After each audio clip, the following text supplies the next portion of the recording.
허물은 숨길수록 드러난다. 경야 인계 앙지. 고치면 남들이 모두 우러러본다. 자공이 말했습니다. 군자의 허물은 일식이나 월식과 같습니다. 잘못을 저질러도 모두 그것을 보고 잘못을 고쳐도 모두 그것을 우러러봅니다. 추앙이라는 말이 한때 유행했습니다. 어감도 어려운 추앙이라는 단어가 사람들의 입에 오르내리게 된 건 어떤 드라마의 대사 때문이었습니다. 사랑만으로는 안 돼. 날 추앙해. 높이 받들어 우러러봄. 사전적 추앙은 신을 추앙하다라고 쓸 때나 어울리는 단어입니다. 이렇게 딱딱한 단어가 어떻게 거부감 없이 시청자들에게 어필된 것일까요? 누군가는 이렇게 해석했습니다. 사랑이란 단어만으로는 자신의 욕망을 충족하기가 힘든 세상이 되어버려서 그렇다. 존경이라는 단어를 굳이 리스펙이라고 해야 하는 시대가 된 것처럼 말입니다. 동의합니다. 자신의 결핍을 채우고자 비일상적인 단어를 통해서라도 자신의 마음을 채우려는 현대인의 발버둥이 안타깝습니다. 그래도 이왕 이렇게 된 거 그깟 추앙 한번 받도록 해보죠. 추앙을 받기 위해서는 어떻게 해야 할까요? 무작정 추앙을 상대에게 요구하면 될까요? 누군가가 자신을 추앙의 대상으로 여기게 만들려면 해야 할 일은 도대체 어떤 것일까요? 공자의 책 논어로부터 해답을 찾아봤습니다. 그 해답은 단순했습니다. 당신의 허물을 고치면 된다. 허물을 고치는 사람과 그렇지 않은 사람. 태양이나 달은 우리의 생존에 없어서는 안 될 것들입니다. 단 한순간이라도 이것들의 이상이 생긴다면 그건 바로 인류의 종말을 의미하는 것이니까요. 그러니 이 태양과 달을 두고 고마운 마음을 가지지 않는 사람은 없을 것입니다. 그 무조건적인 사랑과 위대한 힘을 우러러보지 않을 사람도 없을 것이고요. 그러나 사람들은 평소에 해나 달의 고마움을 거의 잊고 삽니다. 평소에 해와 달을 우러러 쳐다보는 일이 있으신지요? 거의 없습니다. 그런데 만약 해와 달에 어떤 이상이라도 생긴다면 걱정하는 마음으로 해와 달을 주목하게 될 수밖에 없게 되겠죠. 태양과 달에는 어떤 이상이 생길 수 있을까요? 일식과 월식이 있을 겁니다. 다행스럽게도 일상에는 크게 영향을 미치지 않으나 그래도 그 진행의 형태만으로도 경이롭습니다. 우리가 사는 세상과 관계도 마찬가지 아닐까요? 평소에 군자의 덕행에 큰 관심을 보이는 사람은 별로 없습니다. 그러나 만약 군자에게 허물이 있는 것이 드러나면 사람들의 시선은 군자에게 집중됩니다. 때로는 욕하고 때로는 연민하면서 일식이나 월식을 구경하듯이 군자의 허물을 세밀하게 지켜봅니다. 이렇게 모두가 나서서 지켜보기 때문에 군자가 잘못을 범하게 되면 빠져나갈 틈이 없습니다. 군자가 되고자 하는 당신, 군자 취급을 받는 것을 넘어 추앙의 대상이 되고자 하는 당신, 이럴 땐 도대체 어떻게 할까요? 공자는 이렇게 대답합니다. 군자의 허물은 일식이나 월식과 같습니다. 잘못을 저질러도 모두 그것을 보고 잘못을 고쳐도 모두 그것을 우러러봅니다. 인간의 잘못은 모두 일식과 월식과 같은 것입니다. 잘못하면 사람들이 모두 그것을 보고 잘못을 고치면 사람들이 모두 악망, 즉 추앙합니다. 이 말로부터 우리는 여러 가지 의미를 얻을 수 있습니다. 일식과 월식은 해와 달의 잘못일까요? 아닙니다. 그저 자신의 시간과 장소에서 자연스레 일어난 일일 뿐입니다. 중요한 건 태양과 달이 여전히 그 자리에서 우리가 바라는 것을 잘 줄 수 있느냐의 문제입니다. 사람도 마찬가지입니다. 순간적으로 일어나는 잘못에 대해 바로 깨닫고 제자리로 돌아올 수만 있어도 잘못을 용서받을 수 있습니다. 하지만 자신의 잘못을 알아채지 못하거나 알고서도 고치려고 하지 않기에 문제가 생깁니다. 참고로 군자의 허물은 일식이나 월식과 같다. 잘못을 저질러도 모두 그것을 보고 잘못을 고쳐도 모두 그것을 우러러 본다 라고 한 사람은 공자가 아닌 그의 제자 자공의 말이 논어에 수록된 겁니다. 그는 위나라 출신으로 공자보다 31살이나 연하였는데 언변이 뛰어나고 정치적 수완도 좋아 노나라 등에서 재상을 지냈답니다. 장사에도 재능을 지녀 공자의 경제적 후원자이기도 했고요. 남의 장점을 칭찬하기를 좋아했고 능력 또한 비범하였기에 공자보다 자공이 더 낫다라는 소리까지 들을 정도였답니다. 이러했던 자공의 말이 논어에 실릴 수 있었던 이유는 군자라면 자신의 과실을 깨닫고 곧바로 고친다는 점에 대해 일식과 월식의 비유를 들어 강조한 자공의 생각이 현명했기 때문이 아닐까 합니다. 잘못은 저지를 수 있습니다. 잘못을 저지르고도 고치지 않는 것이 허물일 뿐입니다. 잘못을 저질렀다면 곧바로 고치면 됩니다. 사람들은 그 모습을 보고 감탄하고 또 존경하게 됩니다. 허물을 고치고 다시 군자의 의연한 모습을 갖추면 사람들의 시선은 다시 평상으로 돌아갑니다. 아니죠. 그렇게 자기 갱생에 능한 사람을 추앙의 대상으로 삼으려 할 것입니다. 대인으로 대접받을 것인가, 소인으로 취급받을 것인가. 나는 내가 지난 여름에 한 일을 알고 있다라는 영화가 있습니다. 1998년에 개봉된 공포 영화로 내용은 단순합니다. 젊은 남녀 넷이 휴일에 바닷가로 드라이브를 가게 되는데 운전 중에 사람을 칩니다. 경찰에 신고하느냐 마느냐로 다투던 네 사람, 은폐하기로 결론을 내리고 시체를 바다에 유기합니다. 1년 후 4명 중 1명의 집에 지난 여름 있었던 일을 알고 있다라고 쓰인 편지가 옵니다. 그리고 그때부터 무서운 일들이 벌어집니다. 이 모든 일은 잘못을 고치려는 대신 숨기려는 바로 그 순간부터 시작되었습니다. 큰 잘못을 저질렀음에도 은폐하고 아무렇지도 않은 척 해봐야 결국 비극적 결말만 있게 된다는 교훈을 주는 영화죠. 우리의 삶도 마찬가지 아닐까요? 특히 세상에 이름을 남기고 싶다면 더더욱 고민해야 할 대목입니다. 요즘 세상은 어떤가요? 다양한 미디어가 발달해서 누군가의 잘못이든 언제든 실시간으로 만천하에 드러날 수 있습니다. 잘못할 수 있습니다. 오판을 내릴 수도 있고 유혹에 흔들릴 때도 있기 마련이죠. 하지만 일식이나 월식처럼 모든 것은 영원하지 않습니다. 곧 그림자에서 벗어나 다시 밝고 환해질 수 있습니다. 우리가 일식이나 월식을 본다고 가정해 볼까요? 자연의 경이로움을 느끼는 순간은 언제입니까? 일식과 월식 그 자체를 보고 박수를 보내나요? 아닙니다. 해와 달이 어둠에 잡아먹히는 순간이 아니라 그 어둠을 벗고 다시 환한 모습을 되찾을 때입니다. 진짜 군자, 진짜 어른이 되고자 한다면 일상에서 늘 저지를 수 있는 잘못, 그리고 허물을 바로 알아차리고 그것을 고쳐 바로잡을 수 있어야 합니다. 그렇지 않고 계속 혼미함 속에 빠져 있다면 어른이라고 하기 힘듭니다. 존경받는 것은 불가능합니다.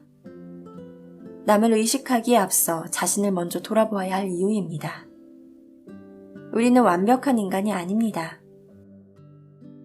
자공의 말처럼 군자 역시 결국 실수투성이의 좌충우돌하는 우리네와 크게 다르지 않습니다. 그럼 그가 우리와 같나요? 아닙니다. 다릅니다. 그런데 그 다름의 수준, 즉 군자와 우리를 가르는 결정적인 차이는 매우 작습니다. 그 차이는 자신의 허물에 대처하는 방법에서 드러나는 것이죠. 어떻게든 자신의 허물을 숨기기 위해 안간힘을 쓰는 우리의 태도와는 정반대입니다. 군자는 자신의 허물이 드러난 자리를 허물을 고칠 수 있는 절호의 기회로 삼아버립니다. 자신을 바라볼 줄 아는, 자신을 고쳐낼 수 있는 일종의 용기입니다. 이 태도가 군자인지 어른인지 아니면 소인인지 그저 그런 사람인지를 구분하는 기준이 됩니다. 세상이 당신에게 나는 당신이 지난 여름에 한 일을 알고 있습니다 라고 말하는 것을 기억해야 합니다. 물론 이 말 뒤에는 다음과 같은 말이 이어져야 하겠지만 말이죠. 잘못이 있었음에도 바로 고쳐서 더 나은 사람으로 변하는 모습 멋졌습니다. 존경합니다. 아니, 추앙합니다.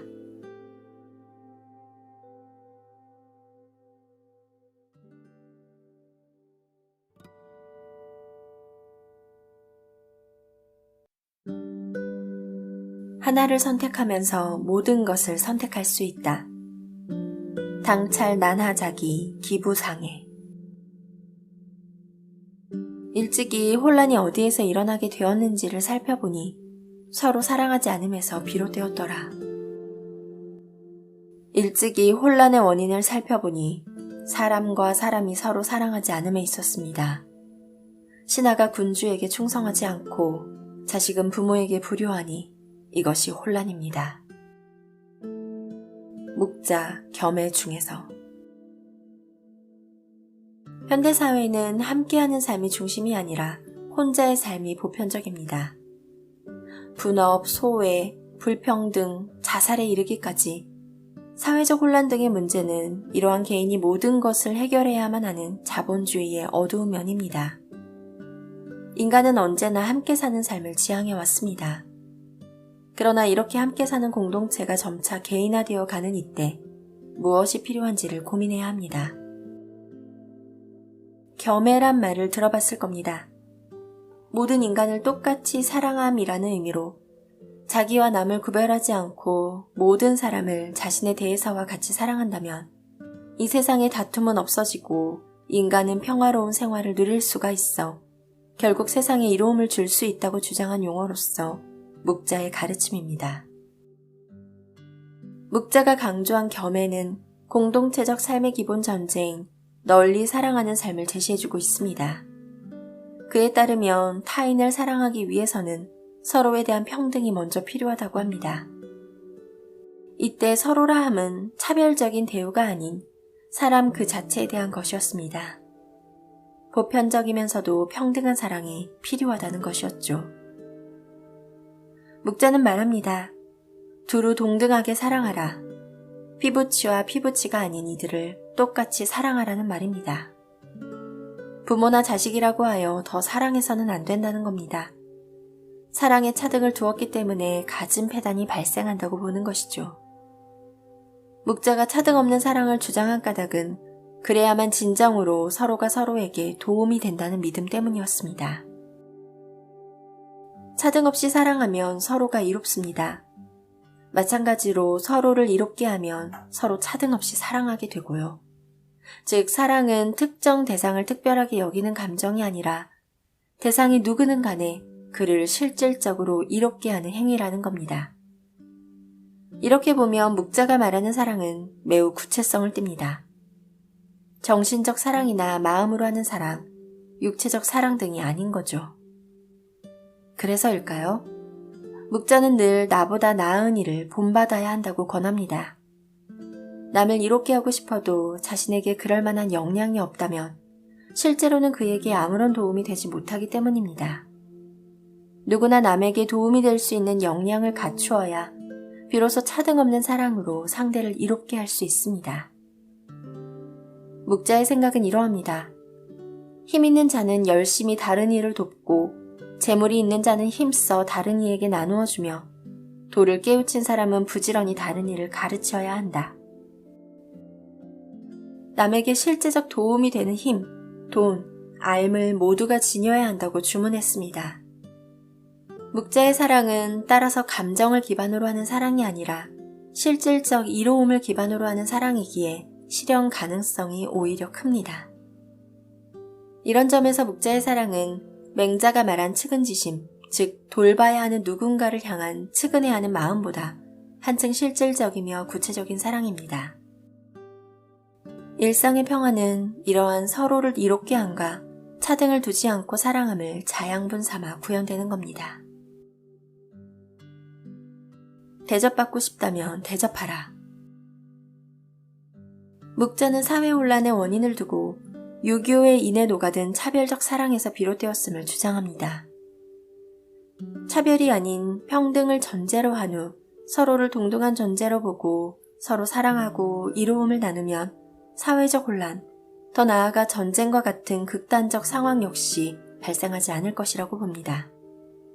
그래서일까요? 특히 전쟁에 비판적입니다. 전쟁은 백성이나 국가 모두에 전혀 이롭지 않다는 것이죠.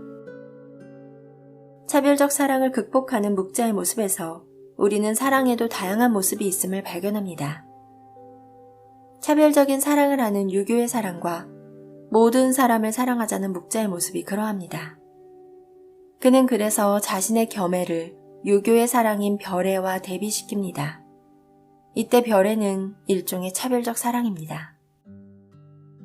묵자는 내가 타인을 사랑하면 타인도 나를 사랑할 수 있음의 가능성을 긍정적으로 바라본 듯합니다. 무한긍정의 사랑순환 프로세스라고 해야 할까요? 묵자의 말입니다. 내가 먼저 다른 사람의 어버이를 사랑하고 이롭게 한 후에 다른 사람이 나의 어버이를 사랑하고 이롭게 함으로써 나에게 보답하게 해야 합니다. 그러므로 상대방의 효자가 되어야 하는 건 당연한 일입니다. 특히 교효자라는 말이 인상 깊습니다. 타인의 부모님에 대한 효자 노릇이라니. 하지만 이 말만큼 실제 생활에 그대로 적용될 만한 것이 또 있을까요? 나의 부모님이 대접받기를 원한다면 먼저 상대방의 부모를 극진하게 모셔라. 수천 년이 지난 지금 오히려 실생활에서 마음속에 간직해야 할 태도 아닐까요? 그의 이러한 사랑법은 오직 사적인 영역에서만 적용되는 건 아닙니다. 그는 사회적 관계와 국가적 관계에서 더욱 그러해야 함을 설파합니다. 다른 나라를 자기 나라와 같이 생각하고 다른 집안을 자기 집안과 같이 생각하고 다른 사람의 몸을 자신의 몸과 같이 생각해야 합니다. 제후가 서로 사랑하면 벌판에서 싸우지 않고 가장이 서로 사랑하면 서로 빼앗지 아니하고 사람과 사람이 서로 사랑하면 서로 해치지 아니합니다. 묵자는 백성을 사랑하지 않으면 그들을 움직일 수 없다고 강조합니다. 왜 그랬을까요? 아마 당시의 통치자들이 그러하지 못했음을 발견했고 사랑의 본질에 대한 이해가 미진했음을 알았기 때문입니다. 하여 묵자는 종적 횡적으로 국가건 사회건 개인이건 서로 사랑하지 않는 데 혼란의 원인이 있다고 진단한 겁니다. 삶을 충만하게 만드는 선택들. 이렇게 두루두루 사랑하는 게 가능할까요? 어렵지만 가능할 것 같습니다.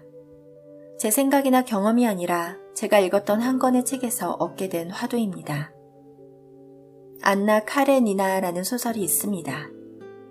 불꽃 같은 안나 카레니나의 사랑에 대한 열정, 그것 하나만으로도 과연 세계 명작은 다르다라는 말이 나오는 책이기도 합니다. 소설 속의 주인공인 안나는 사랑을 할 줄 아는 사람입니다. 연인이 된 남자와의 관계뿐만이 아니라 일상에서도 마찬가지였습니다. 예를 들어 이런 장면이 있었습니다. 레빈, 어때? 저 앤 시험에 붙었니? 안나, 거뜬히 붙었어요. 저 앤 굉장히 재주가 있고 성질이 착해요. 레빈, 그런 말을 하는 걸 보니 넌 결국 네 아이보다 저 애 더 귀여워하게 되는 거 아닐까? 안나, 남자들은 모두 그런 말씀이나 하고 있지요. 애정에 많고 적고가 어디 있어요? 제 딸은 한쪽의 애정으로 사랑하는 거고 저흰 또 다른 한쪽의 애정으로 사랑하는 거예요. 애정에 많고 적고가 말이 되느냐라는 주인공의 말이 어떤 의미로 다가오나요? 사랑은 오로지 한 방향, 한 사람을 향해야만 한다는 우리의 생각을 산산이 깨버립니다. 결정의 순간에 늘 하나만을 선택하려고 했던 제가 세상은 한 가지 선택만이 있는 게 아니라 모두 다 취하면서도 얼마든지 자신의 삶을 충만하게 할 수 있음을 알게 된 계기였습니다. 한쪽만 선택하겠다는 자신의 게으름에 대해서는 보지 못하면서 선택하지 않게 되는 것에 대한 부정적인 요소들만 찾아내고 만족해야 하는 것이 아닌지 반성해야 합니다. 바쁘다고, 힘들다고, 괴롭다고, 시간이 부족하다고 우리는 누군가에게 사랑을 주는 데에 게으른 것은 아닐지 되돌아볼 필요가 있습니다. 사랑은 둘 중에서 둘 다를 선택하는 힘이니까요.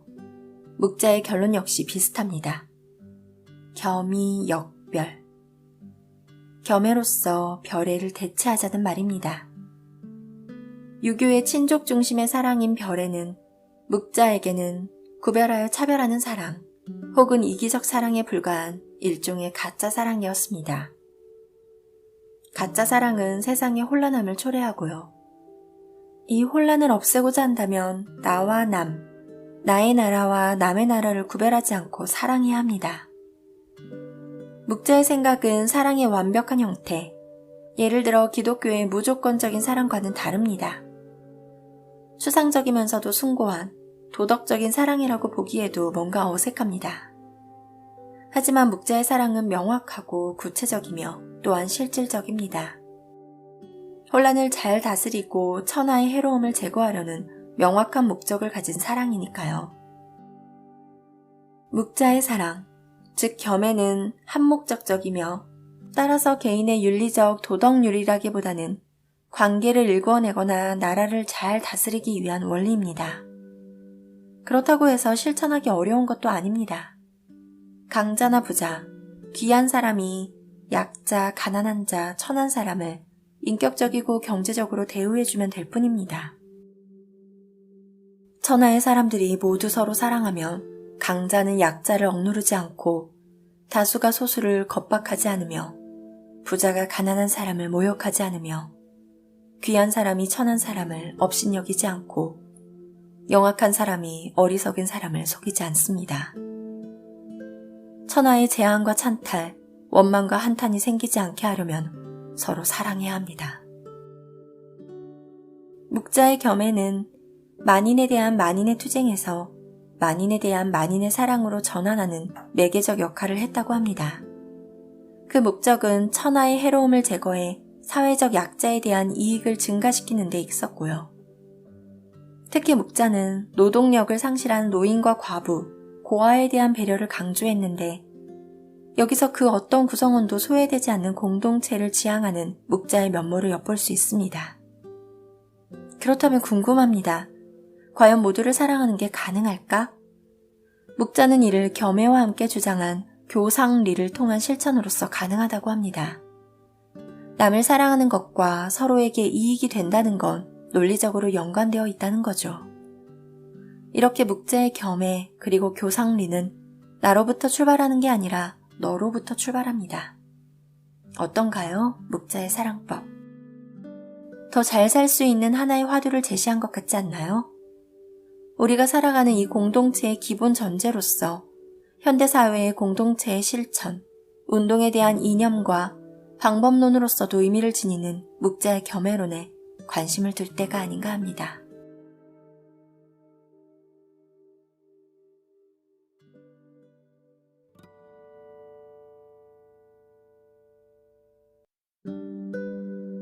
움켜쥐고 놓지 않으려 하다가 통째로 잃는다. 일이 이루어졌다면 물러서는 것, 그것이 바로 하늘의 도다. 공수신퇴, 천지도. 넘치도록 가득 채우려는 것은 적당할 때 멈추는 것만 못합니다. 지나치게 날카롭게 갈게 되면 오래 보존할 수가 없습니다. 금과 옥이 집에 가득하면 이를 지키기가 어렵습니다. 부귀와 명예는 스스로 허물을 남기게 합니다. 공을 세웠으면 물러나는 것, 그것이 하늘의 도입니다. 도덕경 제9장에서 드라마 카지노에서 극중 양정팔이 자신의 보스 차무식에게 차 안에서 권무 11홍 아세요? 라고 말하는 장면이 있습니다. 이를 들은 차무식은 잠시 어이없이 바라보더니 화무 11홍이라고 정정해줍니다. 그래서일까요? 실시간 검색어에 화무 11홍의 뜻을 묻는 경우가 많았다고 합니다. 드라마 자체의 내용은 둘째치고라도 화무11홍이라는 단어 그 자체는 알아둘만하니 좋은 현상이라고 생각합니다. 화무11홍은 꽃화, 없을무, 열십, 날일, 붉은 홍의 글자로 구성되어 있습니다. 열흘 동안 붉은 꽃은 없다라고 해석하는데 쉽게 말해 한 번 성한 것은 얼마 못 가서 반드시 쇠하게 됨을 비유적으로 이르는 말입니다. 흐드러지게 피던 벚꽃이 며칠 만에 바닥에 가득 떨어진 것을 보는 우리에게는 이루어낸 그 무엇의 무상함을 표현하는 말로 이해됩니다. 인생의 정점에 서서 내려갈 길을 바라보다. 생각해보면 젊음은 찰나인 것 같습니다. 18, 20살이었을 때가 어제 같은데 훌쩍 30과 40을 지나 50을 만나고 나니 더욱 그러합니다. 한때는 흥하고 화려했던 순간도 분명히 있었습니다. 하지만 지금 생각해보면 바로 그때가 내리막의 시작이었음을 이제야 비로소 깨닫습니다. 영원한 왕자는 없으며 외형의 화려함 역시 오래가지 못한다는 걸 그때는 잘 몰랐습니다.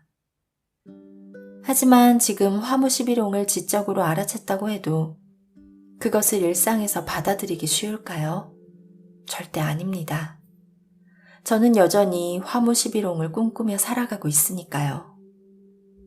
화무11홍과 비슷한 말이 노자의 도덕경에도 있습니다. 공수신퇴, 천지도. 직역하면 공을 이룬 후에는 바로 물러나야 한다는 뜻입니다. 업적을 세우고 나면 그 자리에서 물러나는 것, 말은 쉽습니다. 화무11홍의 뜻을 알아도 공을 세운 후 오히려 그곳을 떠난다는 건 속된 말로 넘사벽의 그 무엇입니다. 오히려 우리는 공을 세우면 더 많은 공을 이루고 싶고 이룬 것을 바탕으로 더 큰 이익을 얻으려고 하는 경우가 대부분입니다. 그래서일까요? 노자는 도덕경에서 이를 경계했던 것 같습니다. 자기가 할 일을 했으면 더 잘할 수 있는 누군가에게 물려주고 물러나라고 말입니다. 현재 가지고 있는 것에 만족하고 더 많은 것에 욕심을 부리지 말라는 깨달음을 주려고 했던 겁니다. 하늘이 생각하는 도라는 것은 겨울이 가야 봄이 오듯 물러남이 있을 때 비로소 들어옴이 있음을 말하려 했던 것이죠. 참고로 노자는 주나라의 한 도서관의 관장이었다고 합니다. 그런데 어느 날 도서관장 자리에서 쫓겨나게 되었죠. 어느 곳이건 임기가 있기 마련이고 하물며 죽기도 합니다.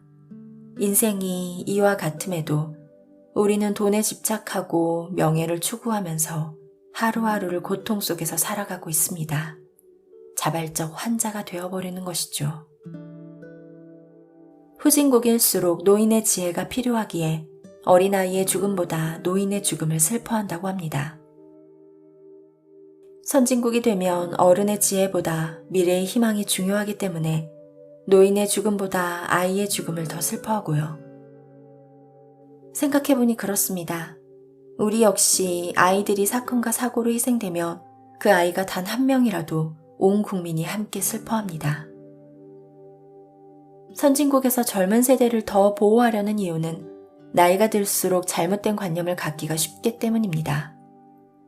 우리가 무엇인가를 선택할 때는 무작정 믿기보다는 의문부터 가져야 합니다. 만약 잘못된 선택을 하고 있다면 아무리 공을 세웠고 업적을 이뤘다고 해도 그 자리와 그 위치에서 스스로 내려와야 합니다. 물론 박수 받을 때 무작정 떠나라는 것은 아닙니다. 모 코미디언이 한 방송사의 공로상을 받으면서 말한 소감이 화제가 되었습니다. 많은 분이 이야기합니다. 박수 칠 때 떠나라. 정신 나간 놈입니다. 박수를 받는데 도대체 왜 떠납니까? 한 사람이라도 박수를 보내지 않을 때까지 활동할 겁니다. 이 말도 공감은 갑니다.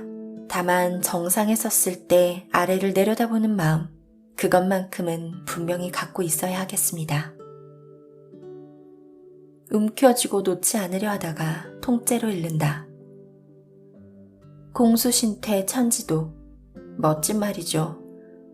궁금합니다. 이 말의 앞뒤에는 어떤 이야기들이 있을까요?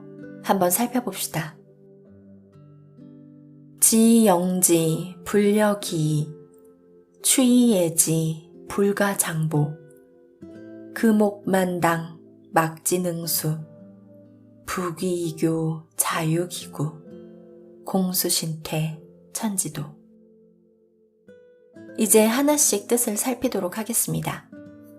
첫째, 지이영지 불려기이는 넘치도록 가득 채우려는 것은 적당할 때 멈추는 것만 못함을 의미합니다.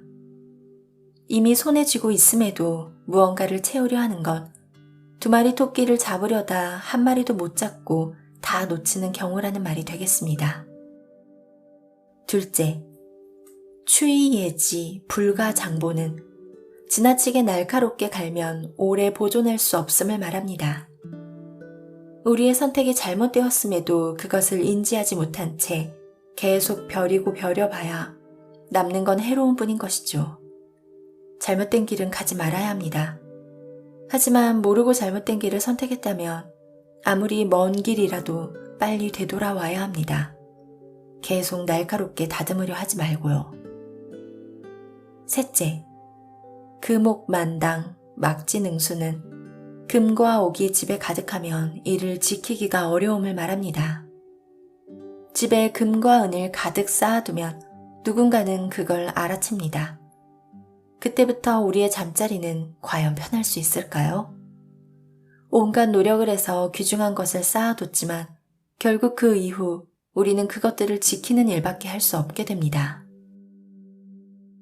넷째, 부귀이교, 자유기구는 부귀와 명예가 우리에게 허물을 남긴다는 뜻입니다.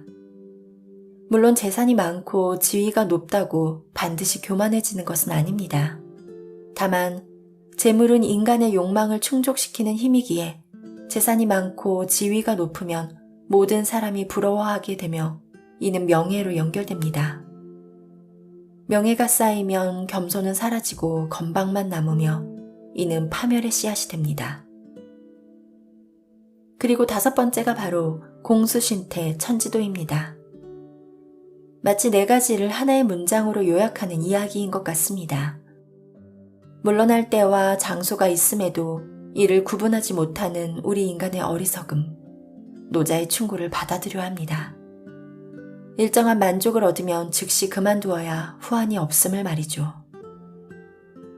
어리석은 인간은 움켜쥐고 놓지 않으려 하니 가진 것을 송두리째 잃을 수밖에 없습니다. 이미 부귀나 재물, 명예를 갖고 있다면 갖고 있다는 사실 자체를 잊어버리는 게 좋습니다. 대단한 업적을 쌓았다면 그 업적이 기억나지 않도록 처신하는 것, 그것이 바로 노자가 우리에게 조언하고자 하는 점입니다.